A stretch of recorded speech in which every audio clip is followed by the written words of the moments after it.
ಯಾವಾಗ ಸಿಕ್ತಿರೋದು ಕಾಯ್ತಾ ಇದೆ, ಸಿಕ್ಕಲೇ ಇಲ್ಲ. ನಿನ್ನನ್ನು ಸಿಕ್ಕಿದು ತೋರಣ ನೋಡು. ಮೈ ಮುಟ್ಬೇಡ, ಕೊಡುವಂತೆ. ಯಾಕೆ ಕೋಪ? ಇಲ್ಲ, ಸಂತೋಷ ಆಗಿ ನಗಾಡ್ತಿರ್ತೀರ. ಕೋಪ ಯಾಕೆ ಅಂತ ಗೊತ್ತಾಯ್ತು.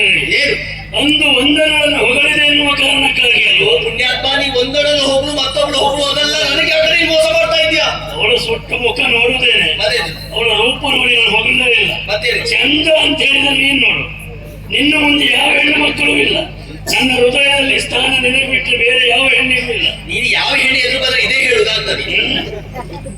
ಹಾಗಲ್ಲ, ನೀನು ಚಂದ ಚಂದ್ವೇ.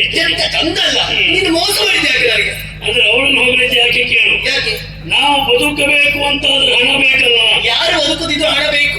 ಅವಳ ಅಪ್ಪನಲ್ಲಿ ಬೇಕಾದಷ್ಟು ಉಂಟು, ಏನು ಸಂಪತ್ತು. ಅದಕ್ಕಾಗಿ ಹೊಗಳಿದ್ದು ಬಿಟ್ರೆ ಅವಳ ರೂಪ ನೋಡಿ ಅಲ್ಲ ನೀ ಬೇಸರ. ಮೋಸ ಮಾಡಿದಲ್ಲ, ನಂಬು. ಹೌದಾ? ಕತ್ತಿ ಹಿಡ್ಕೊಂಡು ತಿರುಗಾಡ್ತಿದ್ದಿ. ಹಿಡಿದಿದ್ದೇನೆ.